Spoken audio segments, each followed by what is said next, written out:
Alright guys, Hecz again today. Hope you're doing well and enjoying your day so far. Big stories coming out of the OpTic camp last night. Shotzzy reckons that his salary might get cut by Hecz after a phenomenal assassination that he managed to pull off on Terminal Search and Destroy. We'll get into. Few words from Pred on HyDra, kind of spicy stuff. And also some rumours going around as to exactly what was going on with the OpTic versus FaZe Black Scrims that were meant to go down yesterday, but actually never came to fruition for one reason or another. Very much enjoyed your thoughts in the comment section below. Hit the like button if you enjoy. Subscribe if you're new as always, I would greatly appreciate it. Firstly, this is actually kind of a cool change, I'm not going to lie, for ranked play. So ranked arriving 17th of January, not far from now, and as Call of Duty say, play like the pros in competitive 4v4, settings, maps, modes, weapons, etc, etc, and hopefully, you know, we saw last year Trek, who basically run the show, no matter who's making the games on the ranked play side, put in Expo and these other maps into the ranked play ladder. I don't know what the plan will be there. I'm guessing they're going to have to stick to what the pros use, but let's be honest, there's a couple of maps here that might be viable for competitive coming in the near future. This though is the big change. You can see Simp reposted this one, which is the main one really. Ranked play is only available after players reach at least level 55, which means that I guess Smurf accounts, but also very importantly really hackers is the main one. Guys that maybe have been banned for cheating or whatever the case is and have got the hacks installed, they can't just, you know, arrive onto the game and go straight into ranked. So this is actually a really good change. I don't even think I'm level 55 yet personally because I got fed up at pubs basically, so I don't know, I've probably got a bit more grinding to do to even get to level 55, but still, that I think is a pretty good change. I know that it will annoy some people and probably understandably so, but on the balance of things, it's probably going to be a positive for most people who want to play ranked to keep the game mode a better experience maybe than it has been for the last couple of years. Of course, a couple of changes here as well. Win 3 matches in a row to get a hot streak, I guess with extra like SR bonuses and stuff that then add up towards the leaderboard. There's also this I've got to mention for you guys on Rio. So we finally got kind of, some pictures of the map itself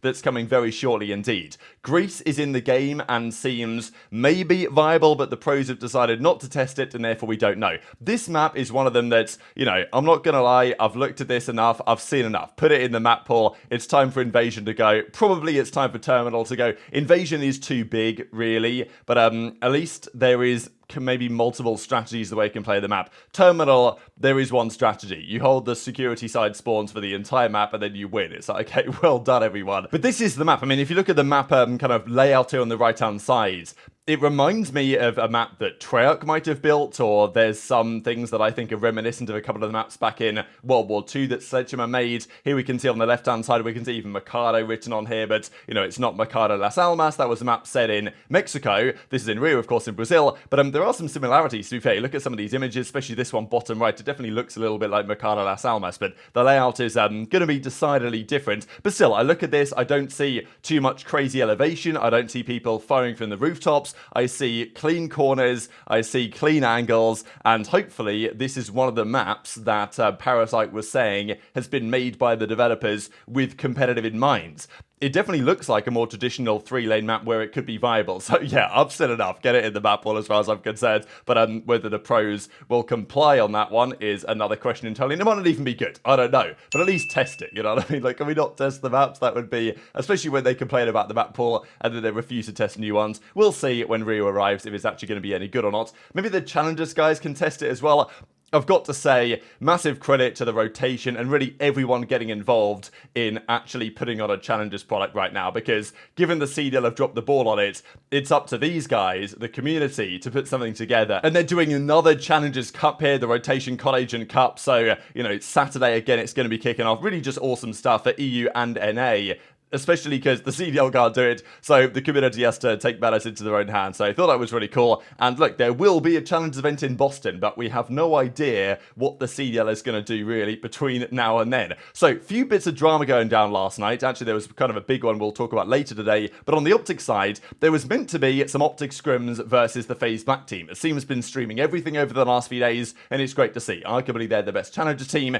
Streaming practice is always a controversial one. Quite often when the game starts, teams will stream their practice for a few days, then turn it off. If you're a Challengers player though, you might as well just stream everything. Temp does, Asim does, and it makes sense. Build your stream, build your presence, and you know, obviously get your name out there, and also if you're kind of frying, it's pretty good for people to see, and it just makes sense for so many different perspectives, gives the content, you guys know how it is. The pros though will turn their streams off after usually just a few days of the game launching. This year, I'm not sure OpTic actually did any streams stream scrims really at all, which is semi-rare. But of course, OpTic have been scrimming behind the scenes. In practice, we don't get to see, which is the case in normal sports, but it's still good to see when you can. It's definitely, I think, the best content to watch scrims streams when they occasionally are. So Methods was talking about the scrims watch party, you know, watching a Seam stream, which is what most people have been doing over the last few days. But there was quite a lot of discussion going around that OpTic were going to scrim against FaZe back, and they'd got that all decided and locked in for later in the day. Now, it turned out that actually never happened. When I went to a Seams stream, I saw them playing against these guys. So this seemingly is Craze's new team. I'm guessing Craze just left here, which is why he has 0 scores, 0 kills, etc. But yeah, they kind of slammed these boys here because Craze was on the Boston Academy with Doug. He got dropped the other day for years, and now this is what's going on here. But I saw this post going around the Reddit, obviously, as you might expect, talking about OpTic not allowing a Seams roster to stream the practice. Now, when I went to look for some clips of this, all I could actually find was a Seam saying that the reason why OpTic chalked this scrim was because they were unwell, rather than for any other reasons. Might be a combination of both, but I don't know. I'll share that clip for you guys in a second. But it's always a big talking point, and it has been the case in previous seasons as well, that OpTic or other teams, not necessarily OpTic, but they don't want even the other team's POV being public when they are practicing against them. So let's say you're OpTic and a Seam is streaming. Let's say I'm Crowd or whatever, and I'm watching a Seam's stream, or I'm some coach of any team. I can see a little bit what OpTic are doing. Sure, it's not OpTic's own point of view, but through the opposing point of view, you get to see, you know, what the teams are doing, what they're up to. So this is kind of thrown around as like the general reason why teams don't want the other team to stream their practice, especially like a good pro team,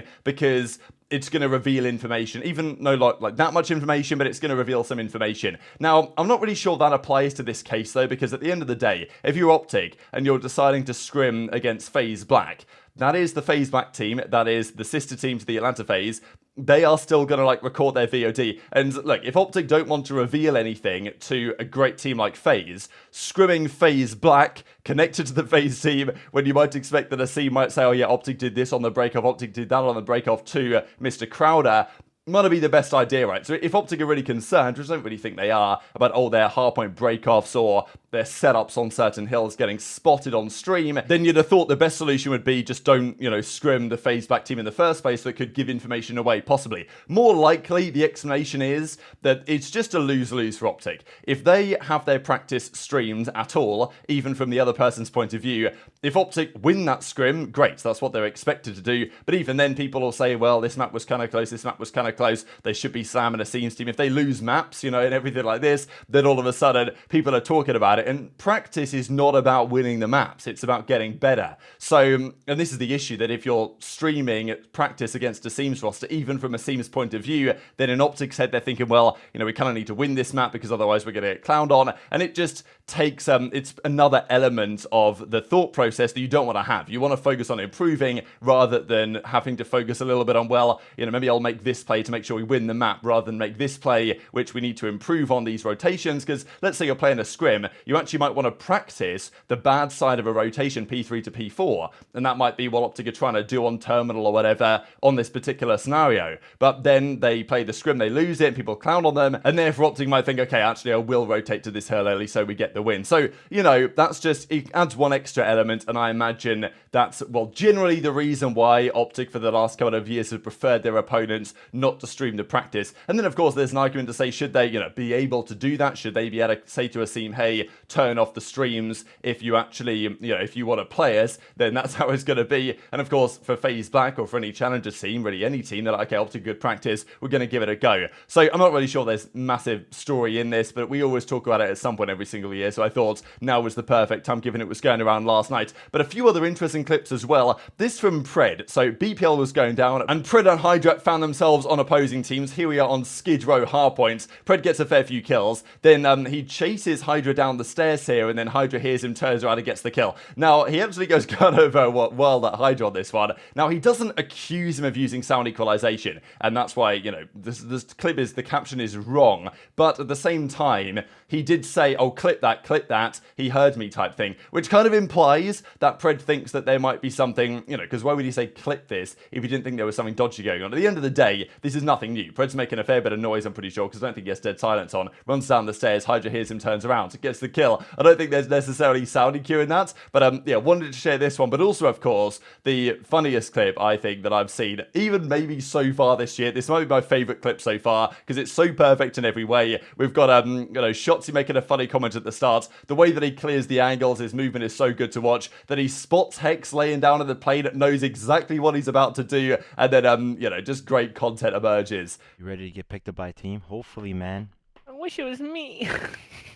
Hopefully, my It should have been me. Nah, but yeah, we were supposed to stream OpTic, but they weren't feeling well, so they chopped it. I It's all know good. would have took It's no it. problem. I'm in ass crack. Hold up. Flores is in there. He died. 2B bomb. One's the bot. One's one shot. Yo, come, yo, come in. Or hey, oh my god, my bad. Yeah, come on, Tush. Come on. Back up. Stop that shit, baby. Oh yeah, no way. That's a cat. Oh yeah, I'm literally. He's f***ing up my payments next month. Like that shit. I got you. Laying it. Oh, they're nading. You good, you good. They're cooking nades in here. Center window, center window. Got one radio room. Radio room dead. That's him, that's him. One more here, I think one more there, no bullshit. I'm telling it. I don't see him.